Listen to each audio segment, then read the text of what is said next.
恩岳大明，我对朱元璋说的第一句话就是，请皇爷爷立刻退位，即刻下旨立我为皇太孙，登基称帝，继承大统。此言一出，满朝文武大臣被惊得目瞪口呆。刚才朝堂上正议论立储之事，老朱询问谁可立为储君，本来这是早就定好了的事，私下里老朱早就给了几位重臣暗示，大家都心知肚明。今日要立朱允文为皇太孙，公开讨论只是走一个过场，以是立朱允文为皇太孙乃是人心所向，众望所归，却没有想到刚开始讨论呢，皇孙朱允通便站了出来，请求立自己为皇太孙。他难道是疯了吗？面对众人的震惊，我却是眼神平静，直视着上方的朱元璋。我并非不害怕，而是已无路可退。现在我是朱标之子朱元璋之孙朱允通，可刚穿越过来就发现父亲朱标已经死了。朱元璋更是打算立我同父异母的朱允文为储君。熟知历史的我知道自己必须阻止这件事发生，若任由其按历史轨道发展下去，朱允文登基称帝，朱棣起兵造反，靖难之后我也会受到牵连，被禁锢于凤阳，最终暴卒。退一万步来说，就算我因为知晓历史轨迹，抢先一步帮助朱允文设法杀了朱棣，阻止靖难事变发生，可是以朱允文的能力能掌驭得了大明江山吗？答案是不能。大明是6帝，若以能力而论，恐怕就是那位土木堡战神教门天子朱祁镇的能力，都要甩朱允文100条街。只是人品不行，朱棣靖难能成功，固然是因他能征善战，但最重要的还是全靠朱允文的配合。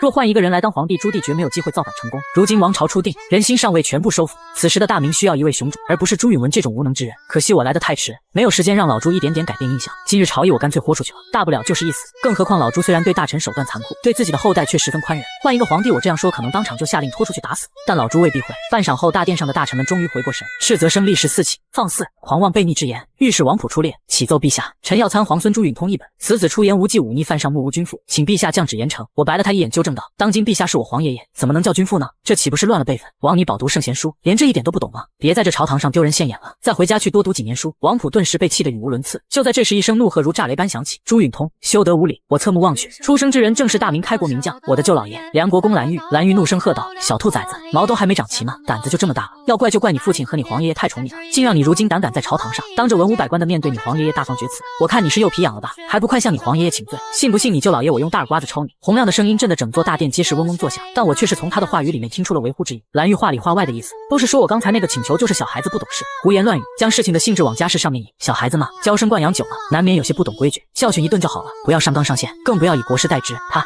这是在救我。蓝玉是开平王常遇春七弟，而常遇春之女常氏早年嫁与太子朱标，生下朱雄英和朱允通2个儿子。朱雄英早年夭折，论亲疏远近，老朱一众儿孙当中，也就我朱允通与蓝玉最亲。相比之下，朱允文并非常氏所生，隔着一层，蓝玉当然要护着我，但我对此却并不买账。老朱为什么要立朱允文为皇太孙，而不是我呢？真要按立嫡的原则，我才是朱标的嫡子。朱雄英已死，朱标是后我理所应当该被立为皇太孙。朱允文虽然比我出生早，却是庶出，可老朱却下旨将朱允文母亲吕氏扶正，强加他一个嫡长子的身份，立他为皇孙。这固然有朱允文会演戏装孝顺，深得朱元璋之心的原因，更重要的是，吕氏的父亲只是太常寺卿，身为文官，手中没有兵权，不会威胁到帝王的权力。立朱允文为皇太孙，将来登基不用担心外戚干政。反之，若立我为皇太孙，我背后的常家和蓝家都是开国功勋，在朝中势力庞大，门生故吏遍布军中。如果太子朱标还活着，以他的威望，自然能压服常家和蓝家，不仅不会为祸患，还会成为朱标手中的2柄利剑。可朱标死了，我能压制得住常家蓝家吗？那些骄横跋扈的将领会服我这个小屁孩吗？时间久了，那些人难道不会生出异心吗？思来想去，老朱不敢躲，才最终将目光放到朱允文身上，立朱允文为皇太孙，便没有这样的顾虑。蓝玉这些人都可以全部杀了，血洗朝堂，同时重用朱允文母家为代表的一众文人。这些人没有兵权，威胁不到皇权，此际蓝玉的行为落在老朱眼中，恐怕正好会坚定老朱不立我为皇太孙的信念。能被舅老爷如此呵斥，扬言要用大耳瓜子抽的人，怎么能为储君呢？若真立我为储君，将来我登基称帝，蓝玉是否还是这样的态度呢？君王的威严何在？镇不住朝堂，威慑不了群臣，还如何掌控大明的万里江山？蓝玉当然是自己人，但一个桀骜不驯、自己不能压服的蓝玉，那便只能死。老朱在并天之前必定会杀之。蓝玉死，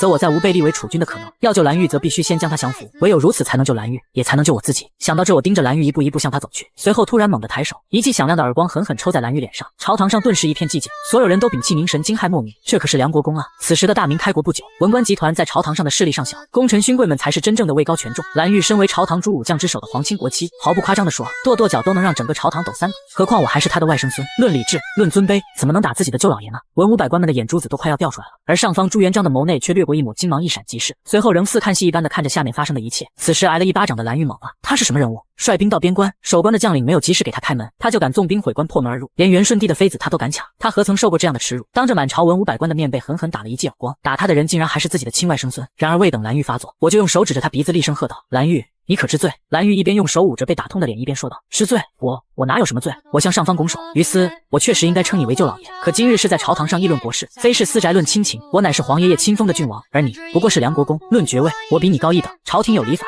国家有制度，依礼法制度，你应向我行礼，可你却不顾尊卑礼制，向本王大呼小叫，此罪一。其二，我是皇爷爷嫡出的孙子，帝王一脉，龙种子孙，你身为臣子，理应效忠皇室。倘若皇爷爷立我为储君，将来我继承大统，登基称帝，你是否还要仗着舅老爷的身份欺凌君上呢？你这分明是欺君罔上，无人臣之道。蓝玉怒眼圆睁，显然对这番话很不服气。此时我顿了顿，突然话锋一转，你平时嚣张跋扈，所行不法之事众多，御史多有弹劾，朝臣亦有威严，皇爷爷却一直没有严惩你，只对你稍加训诫，却仍然尽量包容你维护你，你可知为何？一则念你南征北战多年功高劳苦，二则是希望你将来能继续为大明皇室效力，为朱家子孙后代效力，能同保我大明江山，护我朱氏儿孙的顾命之臣。如此，只要我朱家子孙还坐这江山一日，便有蓝氏的荣华富贵，君臣相知，世代忠良，不失为一段千古佳话。我朱允通身为皇室子孙，纵有错处，能教训我的也只有皇爷爷，以及专门负责此事由我朱氏自家人掌握的宗人府。你有什么资格在这里大呼小叫？你恃功自傲，不敬皇室子孙，便是大罪。今日当着皇爷爷的面，你尚且不将我这龙子龙孙放在眼里，当众扬言要扇我耳刮子，他日皇爷爷龙驭并天，新皇登基，谁还能压制得住你呢？就算皇爷爷能容你，后世的朱家子孙还能容你吗？你做了榜样，你蓝家子孙后代又会如何对我朱氏皇族？倘若朱家子孙不能容你骄横张狂，你和后代蓝氏子孙又该如何自处？是准备起兵造反吗？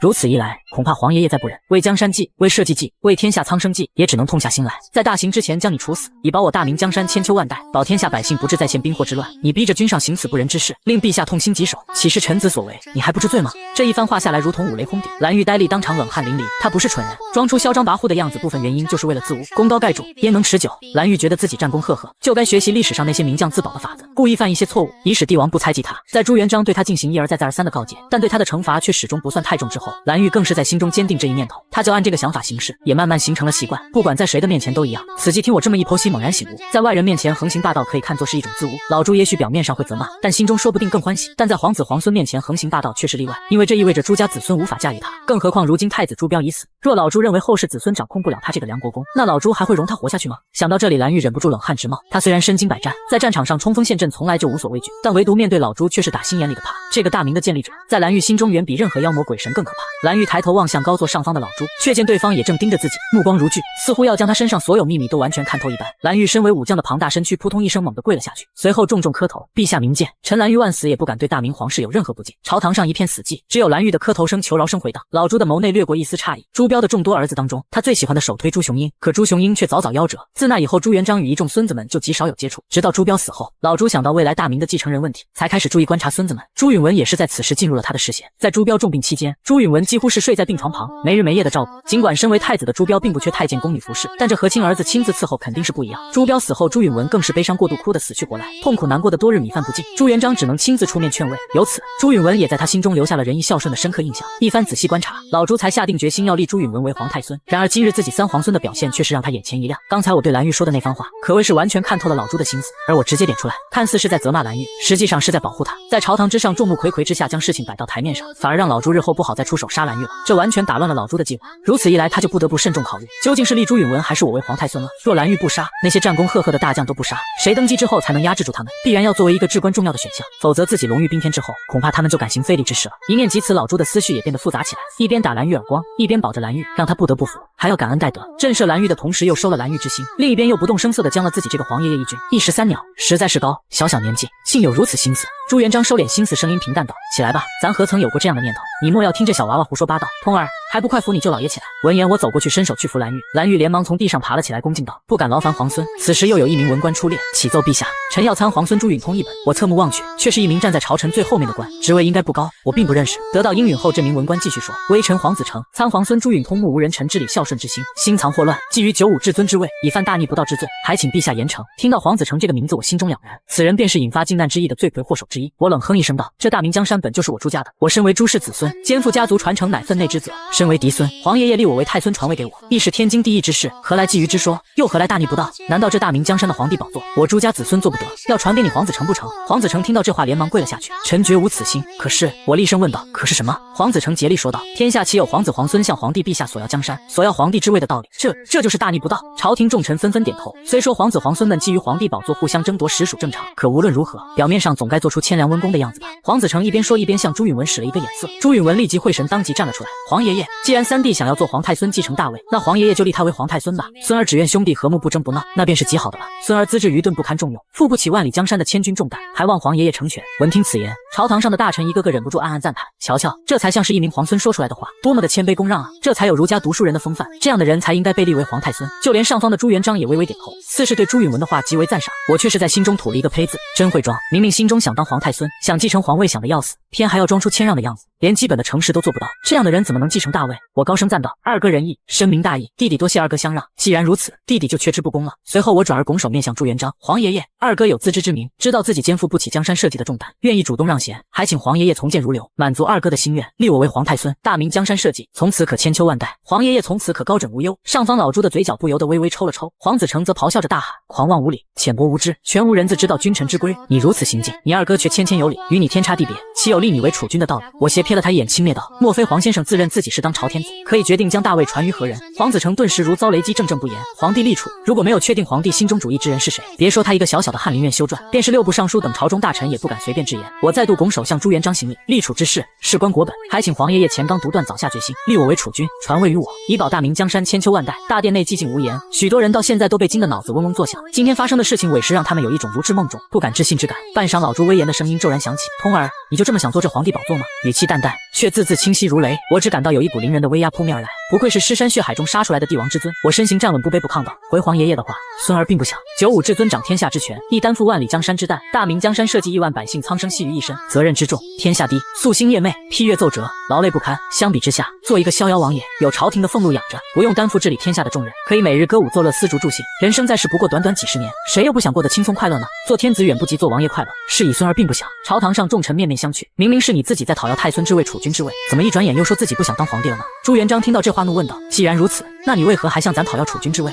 你可知人臣之礼，子孙之道？从小咱就教导你们要谦卑，可知人臣之礼，子孙之道？从小咱就教导你们要谦卑礼让，你都学到哪里去了？你今日这般行事，岂非不忠不孝？”众大臣皆是心中一凛，陛下这是震怒了呀！旁边一直低着头的朱允文，脸上也掠过一抹外人无法察觉的喜色。朱元璋的喜好他心中十分清楚，才在父亲朱标去世之后，装作悲痛莫名的样子，以此来博朱元璋的欢心。这一策略十分有效。朱元璋已经与几位重臣私下暗示要立他为皇太孙，只等今日朝会正式公布。没想到这个平日里与世无争，甚至碌碌无为的三弟，竟然公然站出来与自己争夺储君之位。在他看来，对方如此行事纯粹是取死有道。你当95至尊之位是哄小孩子的糖果吗？你向皇爷爷讨要他就给你，开什么玩笑呢？朱允文立即以退为进，做出不争不抢的样子，主动提出愿意相让，果然让皇爷爷越发高兴。如今皇爷爷已勃然大怒，自己这个三弟只怕是要遭殃了。我却是一点都不害怕，淡淡开口：“皇爷爷当年起兵造反，是为何故？”不等老朱回答，我便接着说道：“非是皇爷爷天生反骨，而是因为活不下去了。不仅皇爷爷一个人活不下去了，还有千千万万的黎民百姓也都活不下去了。皇爷爷起兵造反，非为一己之私，实为天下人之生计。西北原无道，天命讨伐，天下群雄并起，皇爷爷起兵讨之，此顺天应命之为。孙儿今日向皇爷爷讨要储君之位，亦是如此。若是为一己之私，孙儿不该讨要。但江山社稷，牵涉天下万民亿万苍生，忠者当守护大明江山社稷，守护天下百姓苍生；孝者当继承皇爷爷之志，让咱老朱家的江山能够千秋万代。若孙儿只顾自己的谦卑礼让的名声，却置江山社稷的安危于不顾，置亿万黎民百姓的生命于不顾，才是真正的不忠不孝。如今天下初定，人心尚且不稳，若大哥还在，他聪明盖世天纵英才，自当能肩负起社稷之重。我也乐得做一个逍遥王爷，快活一世。然二哥虽有仁义之名，才华实不足以担重任。皇爷爷今日若立二哥为储君，他日二哥继位，不出数年，天下必乱，社稷必崩。当此之时，孙儿只能置个人生死荣辱于不顾，劝皇爷爷莫要如此行事。我今日毛遂自荐，愿担起治理天下的重任。我知道这般行事实为儒家礼法所不容，但为了大明江山，为了天下百姓，区个人荣辱，不懂谦卑礼让的骂名，又算得了什么？唯愿皇爷爷以大明江山为重，以天下社稷为重，以亿万黎民百姓为重，莫要立二哥为皇太孙。若皇爷爷定要执意行事，他日大明江山必定不稳。说完，我深深一拜，高声喊道：“皇爷爷，若你一定要立我二哥为储君，还请今日就将孙儿赐死吧。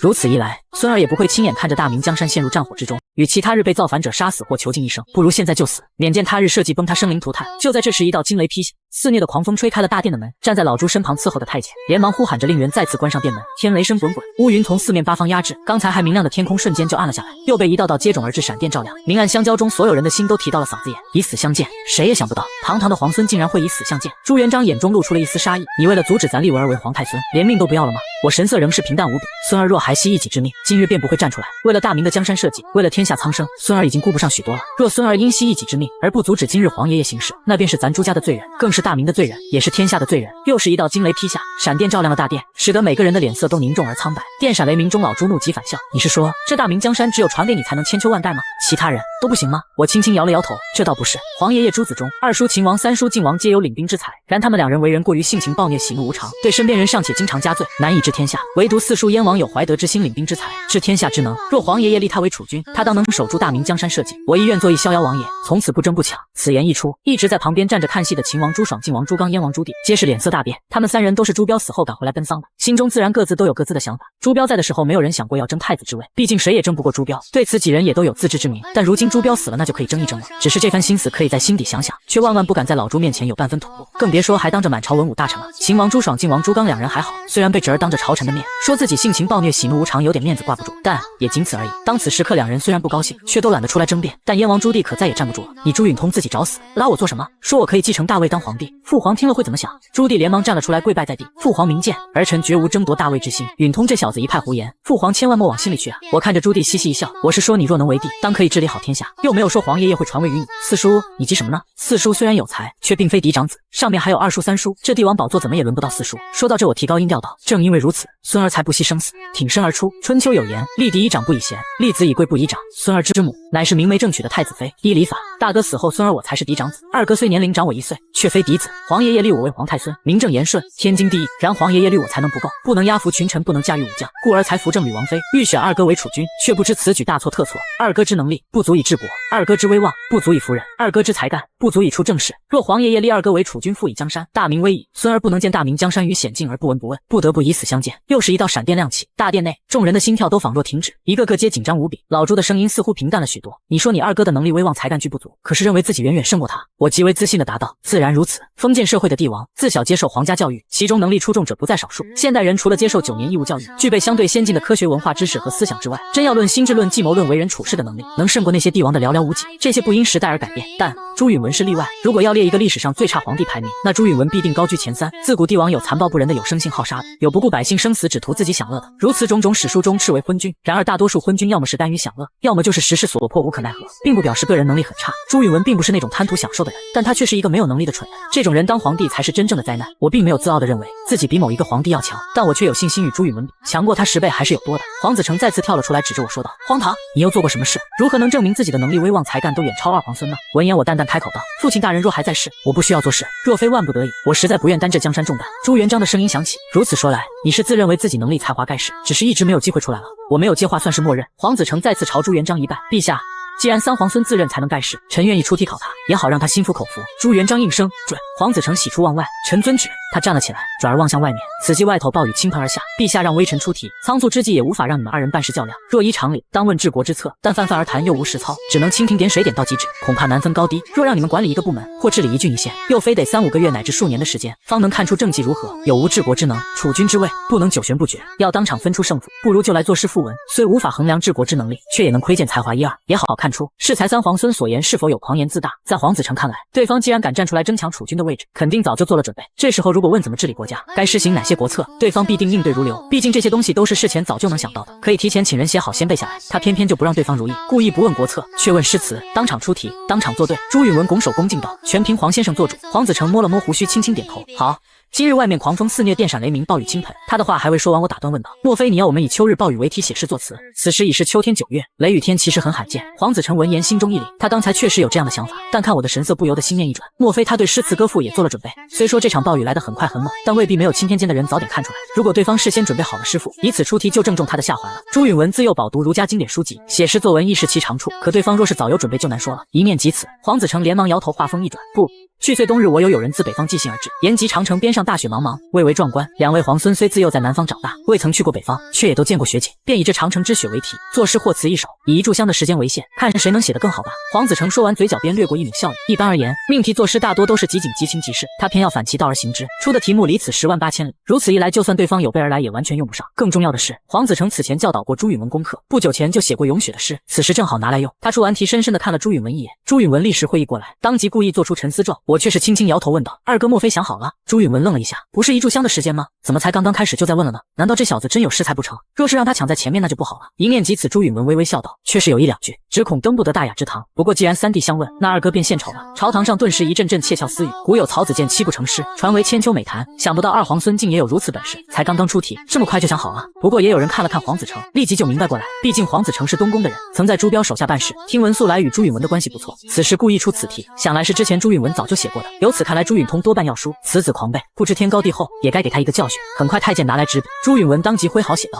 长城雪后更巍峨，一片银装映日多。古道蜿蜒铺败练，雄关静默果银波。寒风吹动旌旗裂，冷气袭来剑戟磨。此景此情堪入画，千秋万代任人歌。”朱允文的诗写完，朝堂上顿时响起一片赞赏声。好诗，好诗啊！这首诗要说多好倒也谈不上，只能说是中规中矩。但命题作诗，根本无暇思虑，挥笔而就。再加上朱允文也不过是一个10几岁的少年，能有如此才华，当真值得称赞。太监将诗作呈到老朱案前，朱元璋看了看，满意的点了点头。朱允文极尽笑道：“好儒学诗文，正是非常适合的守城之君。”一众文臣也是议论纷纷。古有曹子建七步吟诗，今有二皇孙挥笔成文，当为千秋美谈了。二皇孙之才，当是同辈之人无人能及。可笑还有人说他无才，夏虫不可语冰。有些人见识浅薄，无理狂妄，不知天高地厚，还以为自己有才呢。朱允文乃是吕氏之后，吕氏一族又是文官中人，他们自然乐意看到朱允文上位。至于武将勋贵，他们懂诗词歌赋吗？文官们评价他们，也就只能在旁边看热闹。众文官戏谑地问道：“三皇孙殿下，不知你的诗词可曾想好了？不会一炷香的时间过去，你还写不出来吧？”听到众人嘲讽的话语，我不慌不忙朗声道：“为君者，治国为要，诗词歌赋终究只是小道。西里后主好诗词，笔下有千古名句，仍不免为亡国之君。读书人最重要的是学以致用，修身齐家治国平天下才是真本事。”我的话音刚落，立即就有人反驳：“刚才还大言不惭，自诩能力才华远胜二皇孙，现在却巧言令色，不敢写诗了吗？虽然诗词是小道，无关治国，但却能看出一个人的才气能力。三皇孙是因为才华远不及二皇孙，故而写不出来吗？”众文官纷纷出言，话语也越说越过分，越说越难听。见状，朱元璋淡淡开口道：“通儿，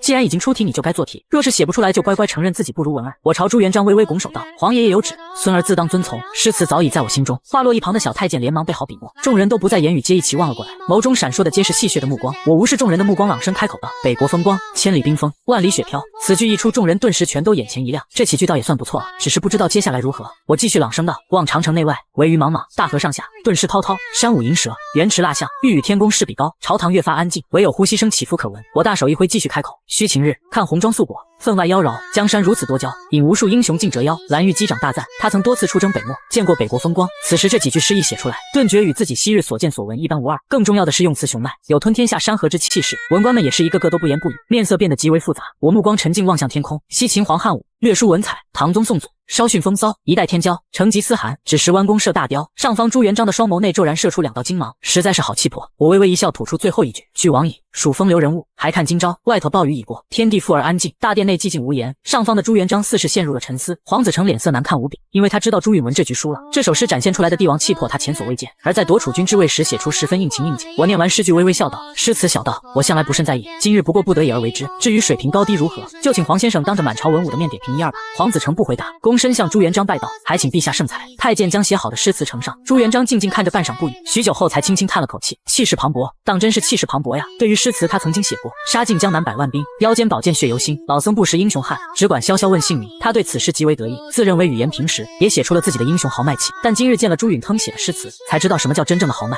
什么叫气吞山河。朱元璋心中闪过一个念头：此子累我。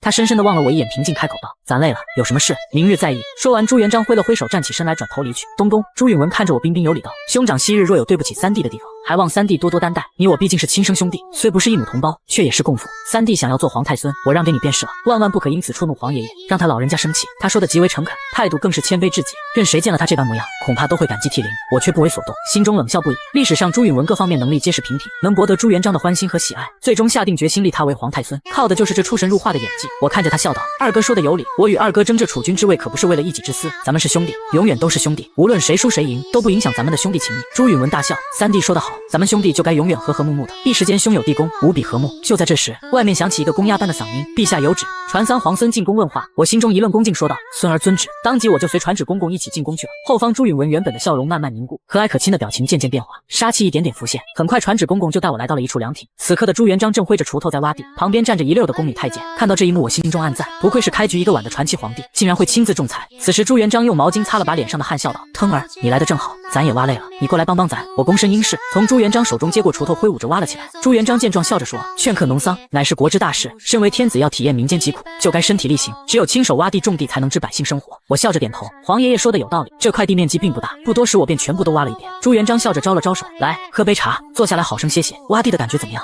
我只回答了一个字：累。朱元璋又问：你觉得将这块地给你种菜，你能比老农更好吗？我摇了摇头道：老农种了一辈子的地，我没有经验，第一次种菜肯定比不上老农的。朱元璋笑着点了点头。那你为什么觉得自己从来没有治理过天下，没有接触过朝政，却认为自己能做好呢？我反驳道：黄爷爷，没有经验也不表示就全然不行。诸葛孔明没出山之前哪来的治国经验，不也能一言定鼎天下三分之事吗？请给孙儿我一次机会。那孙儿我种地定然是不如老农的，但孙儿与普通的老农相比有一个优势，孙儿会不断的吸取经验和教训，改进种地的方法，如此反复，若让孙儿连续种上3、5年地，定然能超过绝大多数的老农。朱元璋不以为意道：那咱来考你，你知道咱大明有多少县府，多少官员，多少人丁，多少田亩？听到这些问题，我直接呆愣当场，只能硬着头皮答道：回黄爷爷的话，孙儿不知道。朱元璋却并不生气，咱知道你心中必定认为自己有治国之良策，才会狂言要继承皇位，担负起大明江山社稷。但是你的治国良策咱不想听，因为你从来没有接触过实务，不曾率领过一支兵马打仗，也不曾治理过一州一县，你心中所想所念皆只是纸上谈兵，空中楼阁。闻言我的心随之紧张起来，一个从来没有接触过，没有学习过如何治理国家的人，怎么能治理好国家？而一个这样的人真的能被朱元璋立为储君吗？原主或许不行，但我拥有后世几百年无数前辈总结的经验知识，我自问比朱允文是要强上太多的。这时朱元璋缓声道：当然你不懂如何治理天下，你的二哥也不懂，咱可以慢慢教，你们也可以慢慢学。治理天下，担起大明江山的千钧重担，不是你想的那么简单。你觉得咱说的对吗？我站起身来朝朱元璋深深一拜，黄爷爷说的极是，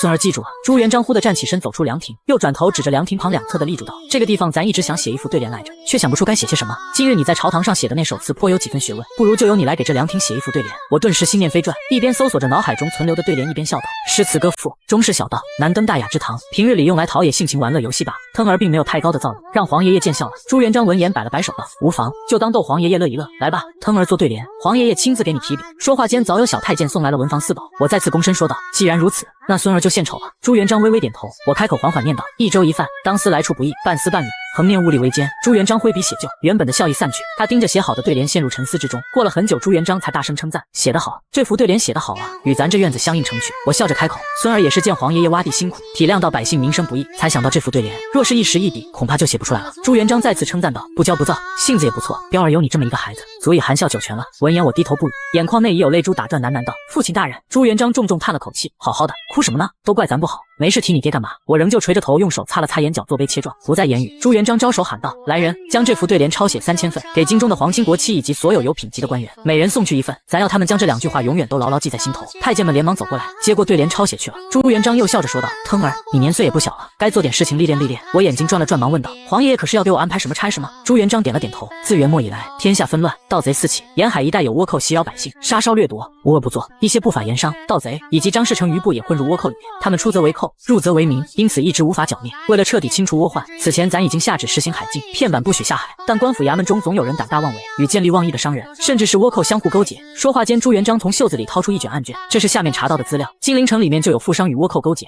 做一些见不得人的生意。今天晚上你就带着锦衣卫去抄了这个朴家。我怔了一下，抄家这种事情直接让锦衣卫去做不就行了吗？何必还非得我一个皇孙带队呢？我正想着，却听朱元璋又交代道：记住了，如果朴家的人敢反抗，格杀勿论。办好了这趟差事，咱就给你封亲王。我接旨后当即回去开始准备。前脚刚走，锦衣卫指挥使蒋环便走进了小院，向朱元璋恭恭敬敬地递上来一卷话。朱元璋接过来展开一看，正是之前朱允文和我分别与朱元璋对话的内容。蒋环行礼道：陛下，微臣就先告退了。朱元璋忽然开口问道：你对于今日之事怎么看？蒋环双腿一软，扑通一声跪了下去：陛下，微臣万死也不敢议论皇孙了，还请陛下宽恕。朱元璋一扶手道：行了，不用跪了，难得你有自知之明，咱也不为难你。蒋环顿时喜出望外，连忙再磕了一个头：谢陛下。朱元璋叹了口气：要是朝廷里的官员都能像你这么懂事就好了。今天退朝之后，咱就收到了许多封弹和腾儿的折子，看这架势，恐怕后面还有更多吧。他的语气骤然严厉，恨恨道：咱的孙儿也是他们能随便弹劾的吗？你去查查这件事都是谁在带头鼓噪，有没有人在背后指使？记着要暗中调查，不能打草惊蛇。蒋环忙道：微臣遵旨。朱元璋又说：还有，今晚带人随腾儿去查抄朴家，到时候你从皇宫出来，我坐在马车上想着今日与朱元璋的谈话。现在我正是卷入了储位之争，这种事情凶险无比，稍有不慎就会身败名裂，甚至是人头落落地，而且朱元璋的态度太难揣测。今夜让我带锦衣卫去抄家，也不知是何用意。夜幕降临，秋风瑟瑟，数百名锦衣卫举着火把，整齐肃然而立。蒋桓站在最前面，拱手道：“启禀三皇孙殿下，锦衣卫已准备好了。”我点了点头，冷声道：“那就开始行动吧。”大队人马当即出发，几百名锦衣卫走在空荡荡的街巷里，响起沉闷的脚步声，很快就来到了朴府门前。蒋桓立刻下令，分出人马包围这座宅子，不要让朴家的人逃了。得到命令的锦衣卫立即分出了一半人马，将朴府前后左右皆团团围住。随后，一名锦衣卫上前拍打大门，不一会儿，一个管家模样的人从里面打开了门。他睡眼朦胧地问道：“谁啊？怎么大晚上还敲门？不知道宵禁吗？”他的话还未说完，那名锦衣卫已猛然用力强行推开了大门。锦衣卫奉旨抄家，有反抗者杀无赦！蒋桓大喝一声，一干锦衣卫如潮水般涌入朴府。不一会儿，朴家的人便被全部找了出来，拉到院子里。有白发苍苍的老人，有还抱在怀里的婴儿，还有约莫3、5岁的孩童，足足上百人口将院子里站得满满当当。面对突如其来的变故，这些人的眼神内尽是惊恐和不安。蒋桓冷声喝道：“朴家与倭寇勾结，狼狈为奸，祸害百姓，为恶不计其数。今奉陛下旨意，着即刻将朴家所有家产全部抄没，朴家所有男女老少全部下狱。”话音刚落，人群内忽然有一名青衣汉子猛地抱起，清脆的刺空声划破了黑夜中的宁静。火光照耀下，我看到一道闪光急速向着自己的胸前袭来，我心中一惊，刚要闪躲，旁边的蒋桓动了，一个疾步拦在了我的前面。与此同时，绣春刀骤然出鞘，叮当一声击开了飞镖。随后蒋桓的动作没有丝毫停顿，举着刀冲向了那名发出飞镖的青衣人。青衣人的身形刚动，想要闪避，便被一刀刺中，倒在了血泊中。蒋桓高声喊道：“朴家负隅顽抗，不仅不认罪伏诛，还暗藏杀手，公然行刺三皇孙殿下，罪同谋逆。锦衣卫听令，杀无赦！”数百名锦衣卫齐刷刷的拔刀，伴随着一片凄厉的惨叫声，朴家上下的所有人都成了锦衣卫的刀下亡魂，而我只是站在一边静静看着。我必须要直面这个世界的残酷，这才能真正融入当下这个封建社会。直到最后一个朴家人倒下，我单手一挥，冷漠道：“将朴家搜查干净了，每一块瓦片都要仔细翻遍。”锦衣卫沉重的脚步声在夜色中响个不停。蒋桓走到我身边，突然开口道：“三皇孙殿下，听闻您昔日久居府内，与人交往都不甚多，恐怕今日还是第一次经历这般杀戮吧？朴家的人勾结倭寇，罪大恶极，死有余辜，您可没必要因此而难过。”我点点头，声音平静道：“我知道，多谢蒋指挥使关心了。”蒋桓笑道：“三皇孙殿下客气了，陛下是马上打来的天下，他的儿孙自然也要能指挥千军万马作战。今日令三皇孙殿下率锦衣卫抄家，就是为了锻炼殿下的能力，还望三皇孙殿下莫要辜负陛下的良苦用心。”我微微颔首，蒋指挥使说的极是，皇爷爷深思远虑，孙儿对他老人家的教诲必定是铭记于心的。蒋桓微微一笑：“是卑职多嘴了，三皇孙殿下天资聪慧，这些道理哪里轮得到卑职来提醒？”说着，他话锋一转，忽然压低声音道：“听闻日间在金銮殿上，三皇孙殿下与梁……”忽然压低声音道：“听闻日间在金銮殿上，三皇孙殿下与梁国公起了冲突。卑职想着梁国公毕竟是殿下您的舅老爷，要不要趁现在去他的府上安慰一二？眼下天色已晚，早已宵禁，您是出来办差，此际悄悄去他府上不会惹人怀疑。若有什么事情，也正好趁机商议一番。不知三皇孙殿下意下如何？”三皇孙殿下放心，此事卑职绝不会告诉任何人。听到这话，我深深地望了蒋桓一眼，脸色骤然一沉：“大胆蒋桓，你知道自己在说什么吗？”蒋桓立刻跪倒在地：“三皇孙殿下既有继承大明江山之志，就已早做准备。梁国公在军中威望极高，麾下义子无数，可号令千军万马。他又是三皇孙殿下嫡亲的舅老爷，肯定会助三皇孙殿下一臂之力。卑职不才，也愿投在三皇孙殿下麾下，以效犬马之劳。如此外有梁国公号令千军万马，内有卑职率锦衣卫在宫中接应，内外联合，再加上三皇孙殿下嫡长孙的身份，何愁大事不成？”听到这话，我抬起腿，猛地一脚向着蒋桓踹去，直接把蒋桓的身体踹到了数丈之外。我居高临下的看着蒋桓，怒喝道：“若非你是锦衣卫指挥使，我无权处决你，否则我现在就杀了你！”蒋桓终于不再作声，满脸惊愕的抬头望向我，我不再理会他，转身登上了马车，缓缓离开。第二日一早，我便来到御书房前求见朱元璋。见到我后，朱元璋的笑容瞬间爬满面容：“童儿这么早就来了，可是急着等咱封你为亲王？”爬满面容：“童儿这么早就来了，可是急着等咱封你为亲王？”我摇了摇头，语气凝重道：“孙儿有事要禀报。”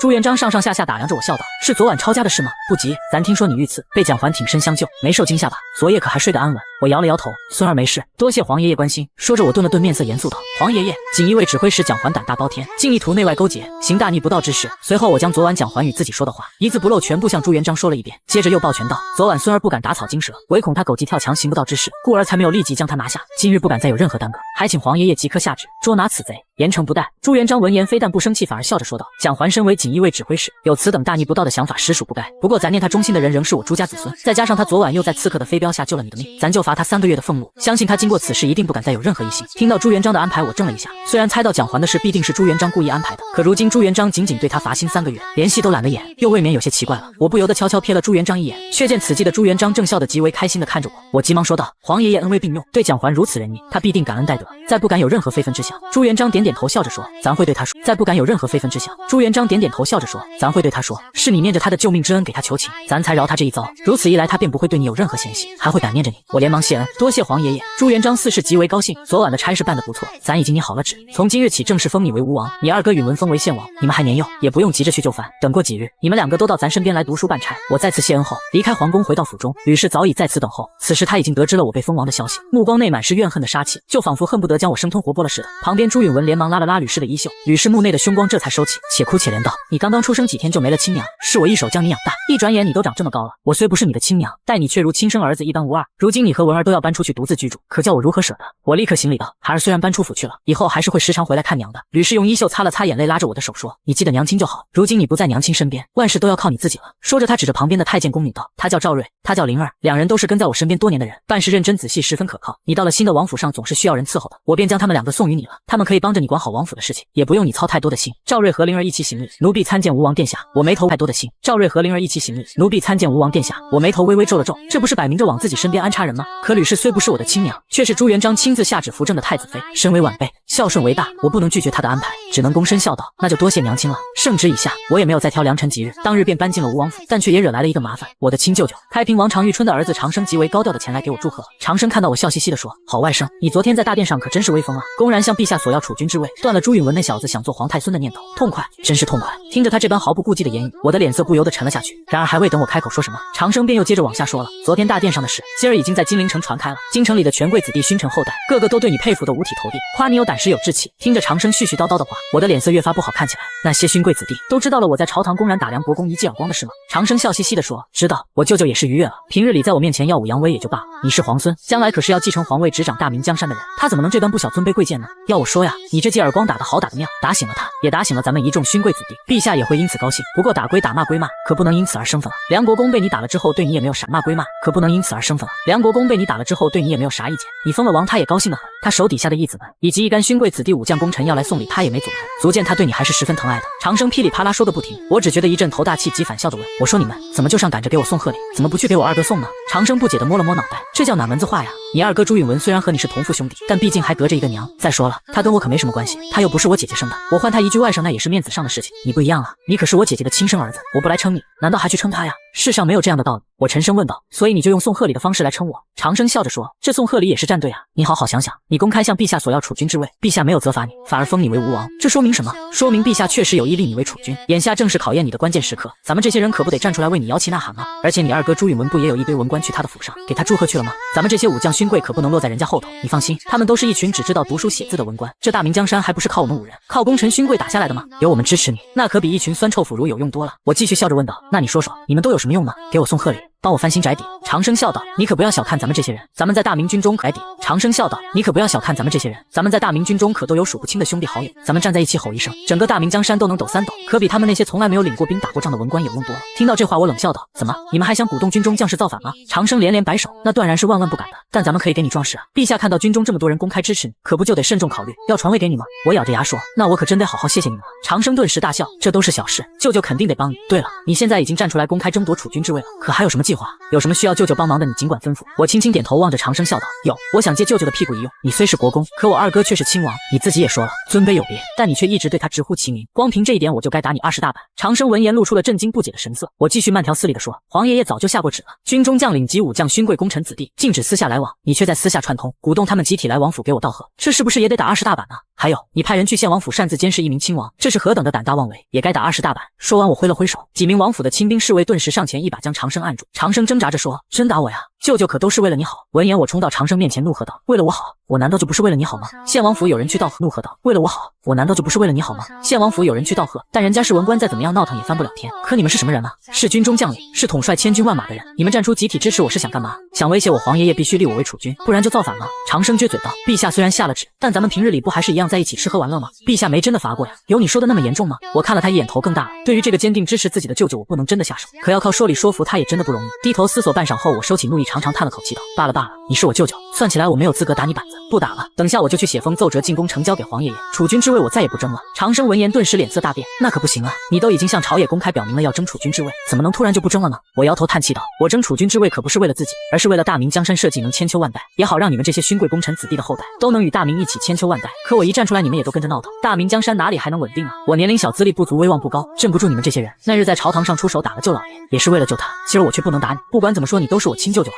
这世上哪有外甥打舅舅的道理呢？可我若是不打你，皇爷爷便会以为是我鼓动勋贵子弟和军中将领出来战斗，威胁朝廷，那我可就是死路一条啊。”长生忙道：“不会啊。”威胁朝廷，那我可就是死路一条啊。长生忙道：“不会啊。”你公开争储君之位，陛下不也没有惩罚你吗？我摇了摇头，那不一样，我向皇爷爷讨要，给与不给都在皇爷爷一念之间。可你们站出来为我摇旗呐喊，性质就大不相同了。大明江山到底是你们做主，还是皇爷爷做主？是由你们决定拥护谁为储君，还是由皇爷爷决定立谁为储君呢？长生想了想，觉得确实是这么一个道理，但一转念又不解道：可此事是咱们做的，跟你没关系啊。我叹了口气，怎么和我没关系呢？不是我做的，那就是我不能驾驭你们。比如你直呼二哥的姓名，不尊献王殿下，在皇爷爷的眼中，要么是我不尊敬兄长，要么就是我管不了你，管不了勋贵子弟和军中将领，皇爷爷就不可能将大明江山托付于我。长生恍然大悟道：有道理，咱大明江山的继承者必须有足够的威望，一言既出，千军万马无不听从。你是想借给舅舅打板子的名义，树立起自己在勋贵子弟和军队将领中的威望吗？想到这，长生翘起大拇指，好主意。陛下若是看到咱们勋贵子弟和军中武将都对你心服口服，必定会认为你才是最适合继承大明江山的人，那就拿我来开刀吧。长生撩起衣服，直接趴在地上，打吧，舅舅屁股上肉厚，挨得住。我连忙走过去问道：舅舅，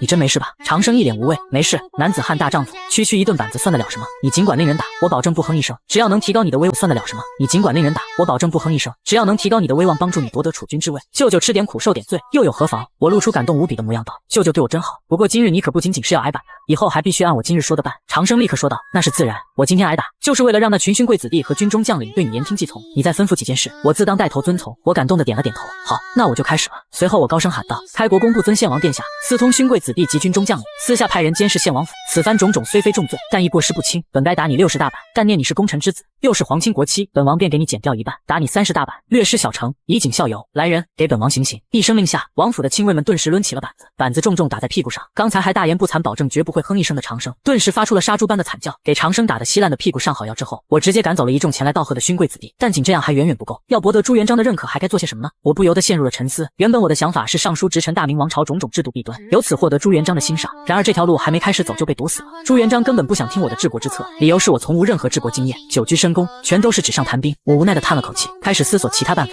就在这时，纸上谈兵，我无奈的叹了口气，开始思索其他办法。就在这时，吕氏安排在我身边的太监赵瑞走了进来，笑着说：殿下可不要太过于用功了，小心累坏了身体。奴婢给您带来了您小时候最爱玩的物事，您要不要先休息着玩玩？闻言我微微皱眉，正要开口拒绝，赵瑞却抢先一步道：若是殿下不喜欢那些玩意儿，奴婢还给殿下寻来了10几名绝色少女，她们个个美貌不凡，身姿窈窕，要不要让她们来给殿下歌舞助兴？我斜瞥了赵瑞一眼，这家伙真不是人，要知道我还只是一个10几岁的孩子，怎么能用美色来勾引我呢？我一边想着一边说：那就让他们进来瞧瞧。赵瑞喜出望外，忙扯着公鸭嗓子喊道：王爷有令，都进来吧。一排身着霓裳的少女鱼贯入，果然个个生得天姿娇媚，美貌非常。我微微一笑道：既有歌舞助兴美女相陪，又岂能没有酒菜？你立即着厨房做几道珍肴，还有你刚才说的我小时候爱玩的物食也都一并带上来，本王要与他们一起玩乐。赵瑞越发高兴了，不一会儿一大堆的木器制件便被送了进来。看着这些做工精致的器具，我脑海中顿时闪过一丝灵感，那就是机械发明。要知道工业的发展才是现代文明的基石，一个微小的推动可能就意味着巨大的技术飞跃。我立刻就在脑海内开始思考应该发明些什么，蒸汽机、炼钢、水泥、造枪，无数物件在我脑海内一件件翻过，但却全都被我否定了。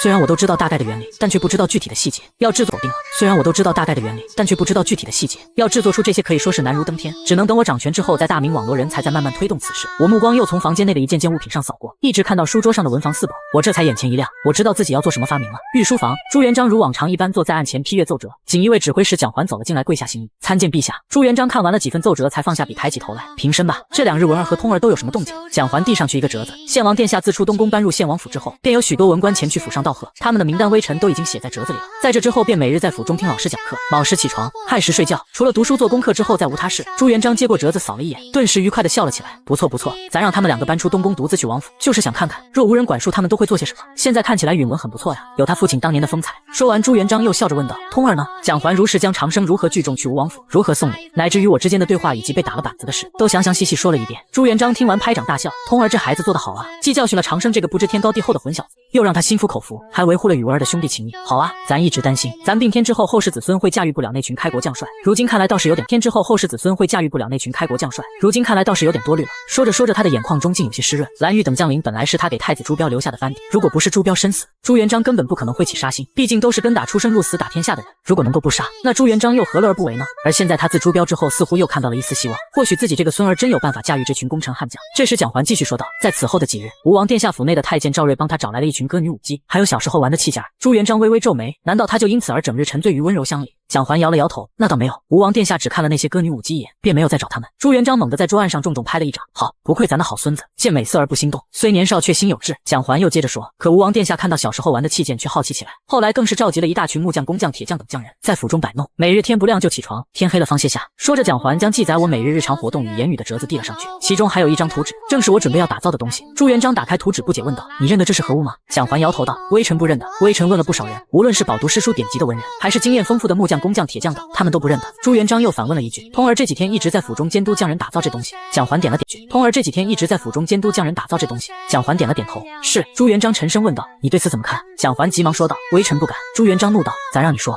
你就说。蒋环见无法逃避，只好开口，吴王殿下自幼在东宫长大，微臣听闻他幼时就喜欢做一些好玩的小玩意儿，后来年岁渐长要读书做功课，便无下他顾。如今出了东宫，在王府里面无人管束，难免勾起幼时回忆，稍有放纵亦是人之常情，想来只要陛下加以教导，当可回到正轨。朱元璋怒问了一句，小时候就喜欢摆弄这些玩意儿？蒋环小声应道，听说是的。朱元璋愤怒地拍了一下桌子，可他现在长大了，他都敢站出来公然在朝堂上找咱索要储君之位了，他怎么能天天玩这些呢？就这样子咱怎么能将江山交给他？简直是岂有此理！蒋环跪在地下，身体都有些发抖起来。陛下息怒。半晌后，朱元璋终于压下心中的怒意，不能让他在府中继续待着，荒废时光。传旨，涿县王吴王明日进宫读书。第二日一早，我乘坐马车来到了宫门前，背上还背着一个大箱子，这是我这几天日夜奋战的成果。朱允文一见到便略带奇怪地问道，三弟，这是背着什么呢？我笑着说，这几日在府中制作的小玩意儿，甚是有趣。我寻思着独乐乐不如众乐乐，如此有趣的东西自然要进献给皇爷爷，让他老人家也高兴高兴。朱允文自然通过赵瑞提前知道了这一切，对此他又鄙视又高兴。李允文自然通过赵瑞提前知道了这一切，对此他又鄙视又高兴。鄙视的是这个弟弟口中喊着要争储君之位，却连一点自制能力都没有，管不住自己爱玩的心。高兴的是自己弟弟如此玩物丧志，皇爷爷又岂能将江山托付给他？自己的储君之位稳了。御书房，朱允文小跑着率先到达朱元璋面前，笑着说，皇爷爷，适才在宫门前遇到三弟，三弟说自己这几日在府中制作了一些有趣的玩意儿，好玩得很，还说今日进宫要来与皇爷爷一起玩乐。此言一出，朱元璋脸上的神色顿时变得阴沉起来，这臭小子不好好读书，竟弄些玩物丧志的东西，成何体统？朱允文急忙说，皇爷爷说的极是，孙儿也是这么劝说三弟，可三弟根本不以为然，还说自己天资聪慧，不需要努力读书，趁青春年少正该好好享受享受。朱元璋一听气得鼻窍冒烟，岂有此理，咱只知道他有几分才学，便看中了些许，没想到他竟然如此贪玩，咱今日非得好好教训他一顿不可。朱允文眼底闪过一抹喜色，嘴上却连忙说道，皇爷爷息怒，三弟年少无知，只要好生规劝，必定会迷途知返，皇爷爷莫要为此生气了，小心气坏了身体。就在这时，我背着一个大箱子从外面走了进来，一见到朱元璋，当即笑着喊道，皇爷爷，快来看看我这几日制作的宝贝。御书房内的气氛瞬间凝固，朱元璋的目光一下子就变冷了。朱允文满脸戏谑，暗暗得意，我却浑然无觉。一进殿就变冷了。朱允文满脸戏谑，暗暗得意，我却浑然无觉。一进殿便立即把背上的箱子重重放下，随后又甩了甩肩膀道，总算背来了，这玩意儿可太重了，早知道我就该换一个小太监帮我背着。朱元璋强压怒气问道，这是何物？我连忙笑着解释，皇爷爷，这可是宝贝啊，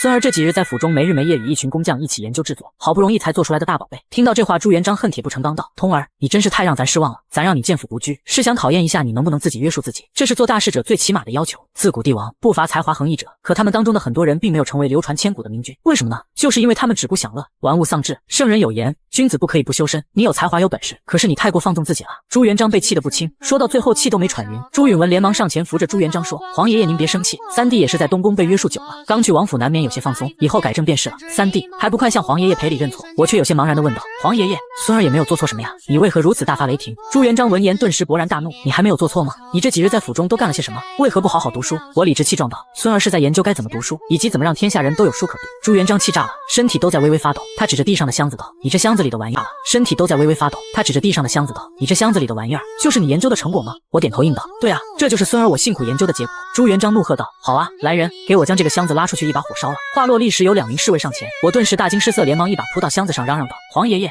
这可不行，这可是孙儿这几日没日没夜奋战的账目，是利国利民的大宝贝。朱元璋冷笑道，你这几日没日没夜就为了做这破玩意儿，还利国利民的大宝贝呢，咱就偏要一把火烧了。朱允文也在旁边劝道，三弟，都这个时候了，你就别犟了，赶紧向皇爷爷认错请罪吧。我却是看着朱元璋笑道，皇爷爷，若是你看了箱子里面的东西，觉得这东西不能利国利民，那你再治我的罪也不迟啊。听到这话，朱元璋狠狠瞪了我一眼，没有再作声。两侧的侍卫见状也都退了下去，我这才将身体从箱子上面挪开，将里面的东西小心翼翼地取出来。朱允文好奇地问，这是何物？我将东西放到桌子上，展开不紧不慢地做起介绍。此物名唤滚筒式油印机，乃是印刷书籍文字的无上利器，只要在蜡纸上写下文字，将其平放放在纱网上，再将纱网架放到纸上，用油墨滚筒在蜡纸上滚一下，便能复印一张纸的文字。印刷简单方便快捷，较之寻常的活字印刷、雕版印刷要强上无数倍。有了此物，我大明王朝甚至可以让每个人都读书识字，让天下人人皆是读书人。朱元璋听到这话，霍的一下读书识字，让天下人人皆是读书人。朱元璋听到这话，霍的一下从龙椅上站了起来。朱允文也是面色一变，当即道：“三弟，这可不是能开玩笑的，你可不能在此事上欺骗皇爷爷。”我笑着说道：“我哪敢骗皇爷爷？”说着，我将制作好的蜡纸拿出来，当着朱元璋的面，用早就制作好的鹅毛硬笔在蜡纸上书写了几行字，随即将蜡纸放在纱网上，按照刚才所说的办法再放入白纸，用滚筒重重压一下，取出白纸，上面果然浮现出刚才所写的字。接着我又印了第2张、第3张。朱元璋看到这一幕，小心翼翼地拿起油墨滚筒观察了起来，随后铺上白纸，亲自实验了一番。当看到成功被印出来的字后，他顿时变得激动无比。神物，真乃利国利民的神物啊！如果说朱元璋当皇帝之后还有什么人生理想，那大约就是2个：一是让天下人人都能吃饱饭，二便是天下人人都能读上书。为此，朱元璋不顾朝堂上满朝文武大臣的集体反对，强行在全国立公学推行义务教育。他要让天下人人识字，他要让大明子民个个知礼守法。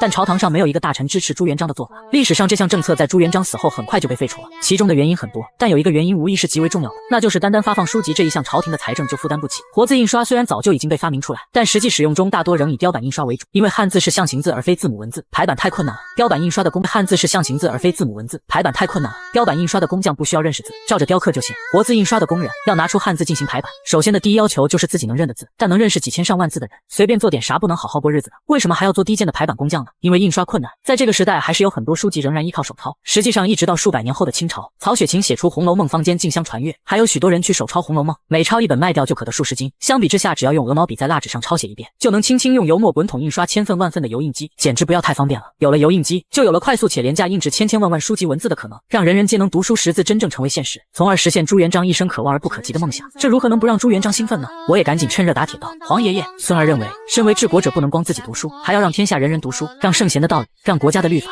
深入每一个人心中。故而，孙儿才研究出了滚筒油印机。有了此物，就可以印刷无数的书籍，让天下更多的人读书识字。为了制作此物，孙儿耽误了几日的功课，没有去好好读圣贤书。但孙儿认为，让天下人人有书可读，让大明的百姓子民个个识字懂礼，远比孙儿一个人独自读书要重要。若此举有什么不对，还请皇爷爷责罚。孙儿愿意认罪。此举有什么不对，还请皇爷爷责罚。孙儿愿意认罪。”朱元璋大笑着将我扶了起来：“你有什么罪？你有大功，此举是为天下千千万万的人读书，远比你一个人读书重要。说说吧，想要什么赏赐？”一旁的朱允文听到这话，脸色难看无比，可偏偏还无法出言阻止，只能眼睁睁地看着。我则是躬身说道：“皇爷爷，孙儿的理想是让天下人人有书读，个个能识字。然而大量兴办公学学堂花费太大，国家难以负担，百姓亦不堪重负，而且常人之心天生懒惰，圣人的教诲和道理固然不差，常人却不愿意刻苦学习，反而消遣娱乐的东西他们却都非常喜欢。正因为如此，那些讲书的唱戏的才有无数的人追捧。孙儿心中想着，要教导人们读书识字，就要从这里入手，给他们唱戏文讲故事，人们才会感兴趣，然后再从中讲一些圣贤的道理，宣传一下国家的律法和政策，老百姓们喜闻乐见，愿意四处传播，便会慢慢成为深入人心的真理。现在有了滚筒式油印机，孙儿便想用它来举办报刊，在上面刊登书籍戏文故事，吸引大家观看，再从中传播圣贤的道理，宣扬国策，宣扬律法，百姓们也可以借此读书识字，此举利国利民，还望皇爷爷恩准。事实上，这个时代的老百姓虽然文盲很多，但更多的是半文盲，特别是男子。大多数百姓家庭哪怕家里很穷，也会想法设法让儿子去私塾读几天书，认识几个字。但这种层次的文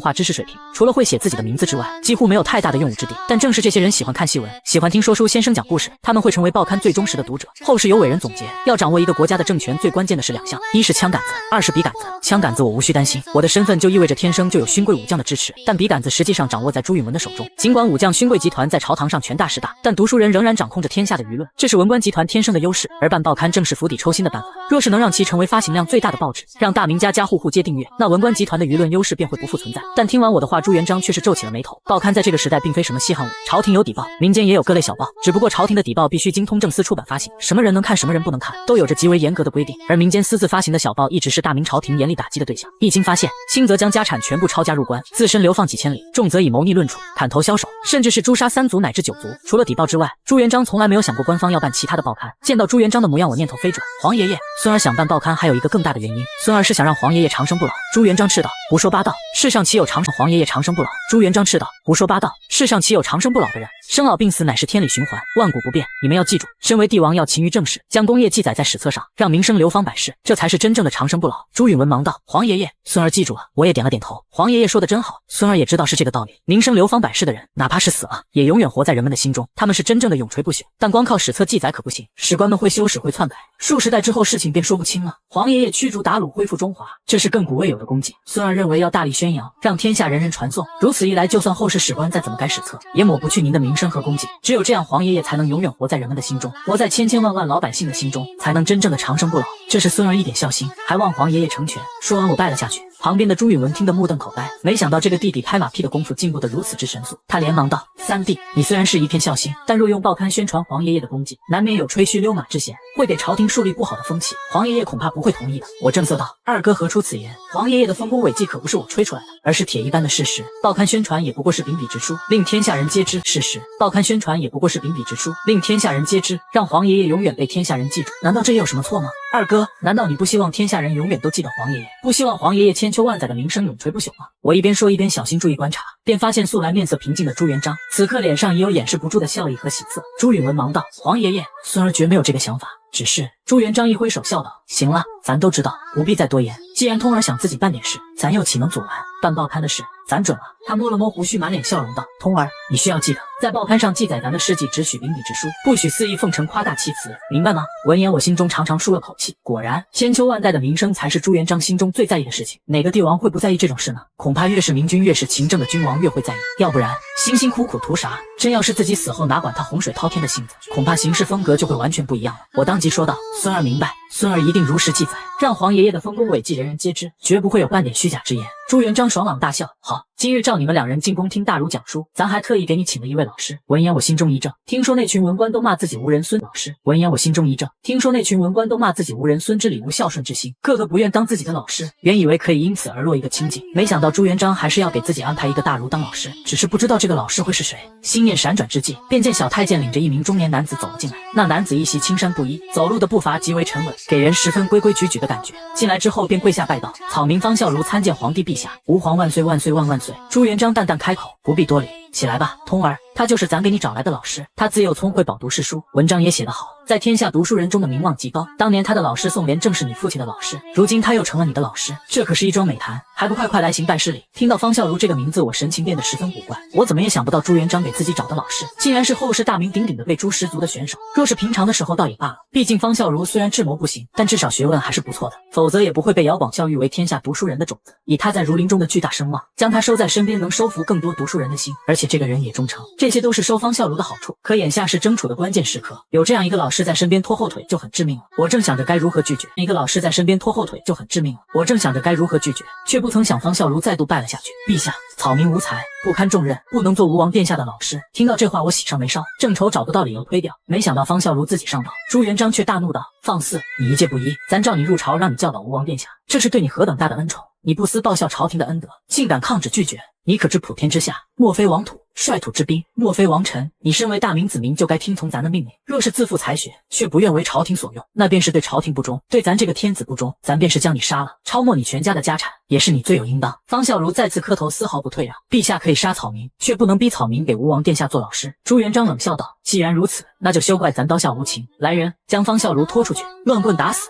卓有司抄没其家产，其家人男的入关为奴，女子则送入教坊司，世代皆不得翻身。”外面的侍卫闻令立时上前，朱允文站出来求情：“黄爷爷，方先生乃是宋先生的弟子，在天下读书人中有着极其崇高的声望。黄爷爷若就这般杀了他，只恐会令天下读书人心寒，不如先放他一马，由孙儿来好好劝说一番。”朱元璋喊：“不如先放他一马，由孙儿来好好劝说一番。”朱元璋没有应声，算是默许。朱允文道：“方先生的大名，我可是听说很久了，今日一见，果然气度不凡，不愧是被誉为天下读书种子的人才。不过常言道，识时务者为俊杰，方先生又何必为一时之气？”方孝孺抬手一副视死如归的模样：“多谢献王殿下谬赞，若陛下让我做献王殿下的老师，我绝不推辞。但吴王公然在朝堂索要储君之位，已属大逆不道，草民不屑于与这种人为伍，更不可能去当他的老师。陛下定要强求，我只能一死以明志。”听到这话，我冷笑道：“方先生自己不怕死，难道就不为家人考虑一二？他们何其无辜，要受此牵连？”方孝孺傲然道：“我方家上下皆堂堂正正做人，无惧生死荣辱。陛下要杀要剐，悉听尊便，但绝不能辱我方家名声，断我方家气节，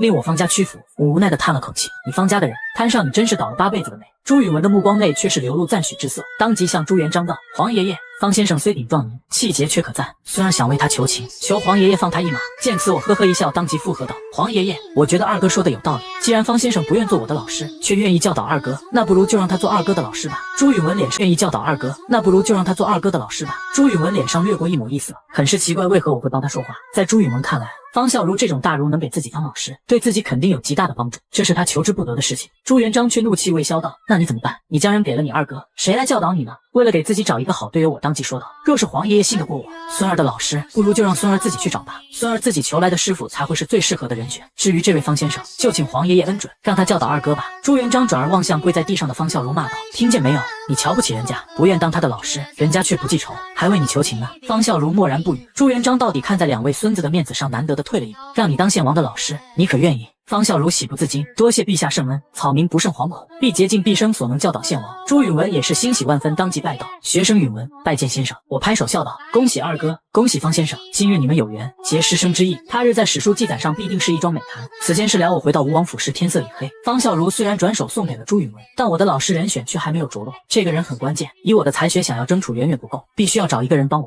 以我的才学想要争储远远不够，必须要找一个人帮我。我脑海内掠过一个人选，首先想到的第一个人便是黑衣宰相道年。当世才子，若说智计谋略，恐怕无人能出其右。可惜眼下的姚广孝早已被燕王朱棣捷足先登，要挖墙脚也要等以后再找机会。至于其他人，很多也都已经有主。思索许久后，我脑海中突然出现了一个人，那就是仁宣时期的内阁首辅杨士奇。就在我要命人前往寻找时，外面忽然有人来报：启奏殿下，燕王求见。而朱棣跟我说的第一个消息就是朱元璋要对我的舅舅梁国公蓝玉动手了。但得知这个消息之后，我并不惊讶。蓝玉领兵多年，在军队里面的威望极高，如果朱元璋真要对他动手，肯定会早做布置。朱棣也是统兵的大将，朱元璋和他商议，给出一些暗示，实属正常。我急忙抱拳行礼道：多谢四叔告知，雨露雷霆，莫非天恩。黄爷爷要如何行事，却不是我能阻拦的，何况舅老爷。说到这，我轻轻叹息一声，蓝玉的桀骜不驯确实有点过了。闻言，朱棣微微一笑：通儿可是在敢在朝堂上公然向皇帝索要地位的人，大家可不认为你还有什么不敢做的事。四叔还听说，最近锦衣卫指挥使蒋环被陛下罚俸3月，若我猜的不差，此事应该和你有关吧？我沉吟片刻后说：确实是他，此事应该和你有关吧？我沉吟片刻后说：确实是我去告了他一状，蒋环才因此被罚。朱棣亦有所指道：四叔还是要提醒一声，除非迫不得已，要不然你和锦衣卫的人还是不要走太近为好。听到这话，我不由得微微皱眉。蒋环试探自己，若真是朱元璋安排的，未免也太明显了一些。唯一的亮点就是趁着刚抄家杀人心神不定之际猛然发难，这确实能提高事出内心真实反应的概率，但还远远不够。而后来朱元璋仅对蒋环做出罚俸3个月的惩罚，就几乎是明着告诉我，蒋环是奉旨来试探我，丝毫也不掩饰。可朱元璋为什么要这么做呢？除了让孙儿觉得爷爷不信任自己之外，对朱元璋还有什么好处？这不正常。朱元璋的布局不会这么简单，但思索许久，我都没有想出个所以然，只能将疑惑埋在了心里。这时朱棣却站起身道：今日天色已晚，四叔便不再叨扰，先行告辞。我也跟着起身说：我送四叔。一路前行到了府门前，朱棣却忽然再度低声道：通儿想争大位，四叔愿意助通儿一臂之力，从此鞍前马后，